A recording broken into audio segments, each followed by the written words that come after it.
This is my review of Frantz Fanon's The Wretched of the Earth, which is a piece about the mind of the colonized during revolution, leading up to revolution. And Frantz Fanon is an African that was born in a French colony in the Caribbean and served in World War II, but also joined the National Liberation Front of the Algerian Revolution, the FLN, and served as a doctor. He was a psychologist, served as a doctor during that time, but also a revolutionary theorist and someone who would be able to later in this work um, that was written in 1961 give us the insight into the mind of the colonized. What I found most interesting about this book is that it's timeless. It's timeless, and a big criticism of capitalism, colonialism, is that it retards the progress of the colonized and keeps us in a certain type of stasis. And so, what this book really brought out was that we have not we may think we're not colonized, but we are a colonized people still. That the mindset that was indicative of colonization that was read in the minds of the Algerian people during French colonialism is the mindset of millions of people across the world, including right here in the United States.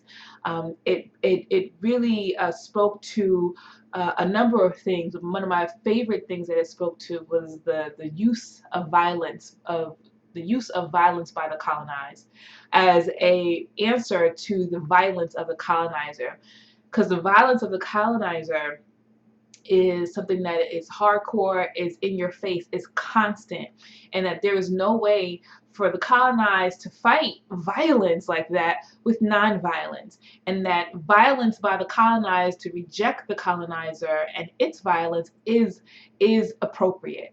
Um, that anytime that you see the colonized people starting to get a sense of themselves and a sense of I don't want this monkey on my back no more, and gathering together and organizing, and the more force and the more consistency you'll see by the police, by the military, in squashing those feelings of liberating oneself as a colonized person. And so, what this book really goes into is just the mindset of the colonized during the liberation struggle, Algeria's struggle for liberation from the French. And, it talks about, how does one form a national identity, because you need that in order to move forward. How does one get out of tribalism and certain sets, and just thinking about revolution or liberation in terms of how does it affect an immediate people as opposed to how does it affect the entire country. And this book really goes into how one develops that sort of mindset from a sort of tribal aspect to more of a national aspect. And even in works that I've read after Fanon's book is how does that translate to then getting past the national aspect to a more internationalist aspect, right? Because what happens with that national liberation struggles is that it ends at the national liberation struggle. It ends at that fight. The revolution is not continued to incorporate places around it so that those places can also protect the revolution that's happening, but also making a revolution for themselves. And what we saw with Algeria after the revolution is that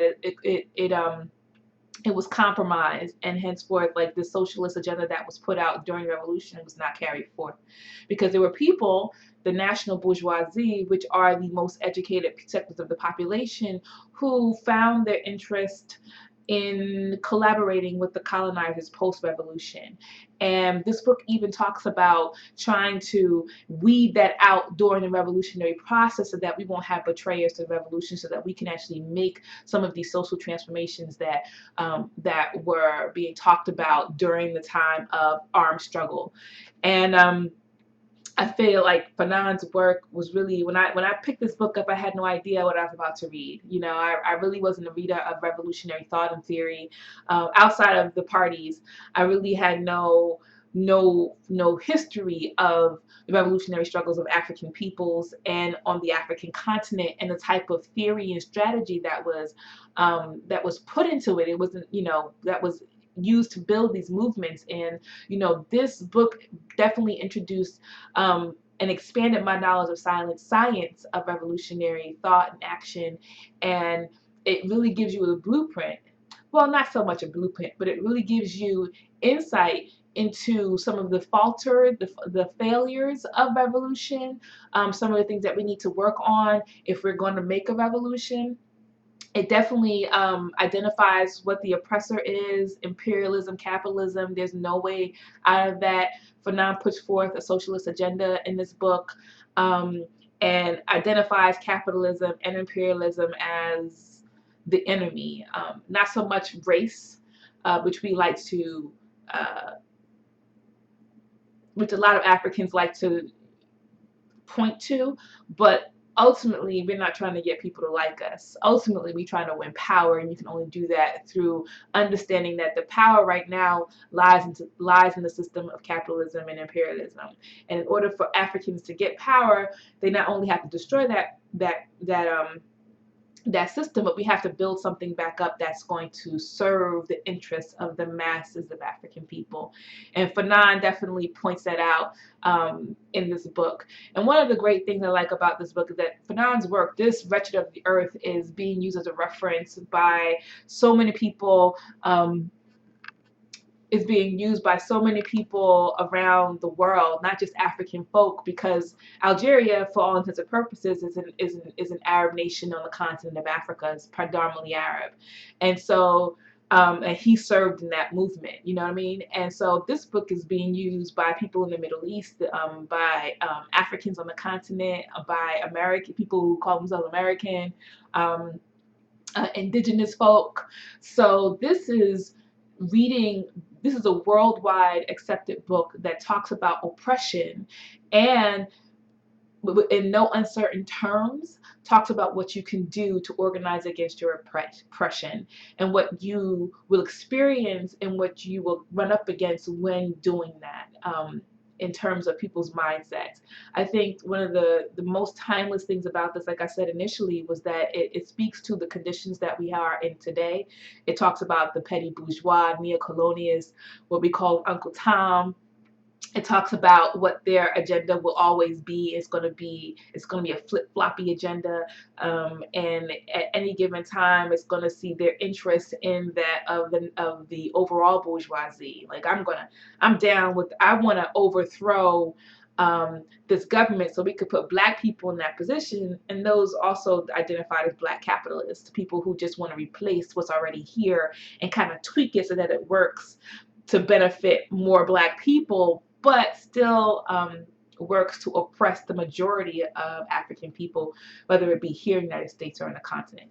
And so, yeah, this book was just a really amazing eye opener for me. I suggest that everybody read it and love it.